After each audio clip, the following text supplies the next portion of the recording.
ඇතින්ම තමුන්නාන්සේලාගේ මේ යුක්තපුර සාතිකපත්‍රය ලබා ගන්නවා කියන්නේ ජීවිතයේ සුවිශේෂ අවස්ථාවක්. ඔබට ශ්‍රී ලංකා අකමැත්තෙන් වුණත් අත්හැරීමට සිදුවෙච්ච ශ්‍රී ලංකාවේ පුරැසිභාවය නැවත අත්පත් කර ගැනීමට අවස්ථාව ලැබෙන මේ අවස්ථාවේ තමුන්නාන්සේලා සමග ඒ සතුට බෙදා ගන්න ලැබීම මම අගය කොට සලකනවා. අපි විශේෂයෙන්ම මේ ගෙන්නන්නේ කල්පනා කළේ අපි දකිනවා උගක් රටවල වල ගියපුවාම ඒගොල්ලෝ ආවත් බොහොම අමාරුවෙන් ආවත් මාසයක් කරනකොට ආපහු ඉමිග්‍රේෂන් එකෙන් ආයතරයක් අල්ලලා පැත්තකට දානවා. ඒ නිසාම අපි කල්පනා කරලා රටේ අයිතියක් තියෙනවා. ඔයගොල්ලන්ට එන්න දෙමව්පියෝ මේ රටේ ඉපදිලා තියෙනවා නම් දරුවන් මේ රටේ නැති වුණත් පිට රටක ඉපදිලා තියෙනවා නම් ඔවුන්ට අයිතියක් තියෙනවා මේ රට ගැන.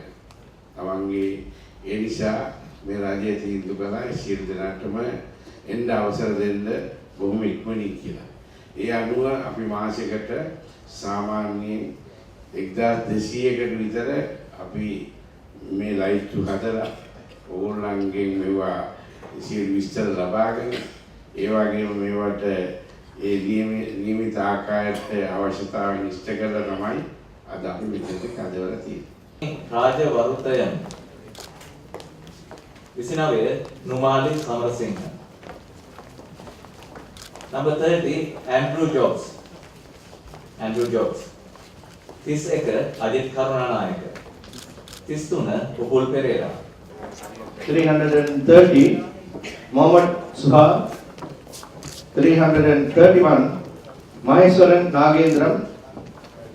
332 Lakshmana Jayavikrama. 333 Uma Rajasankar.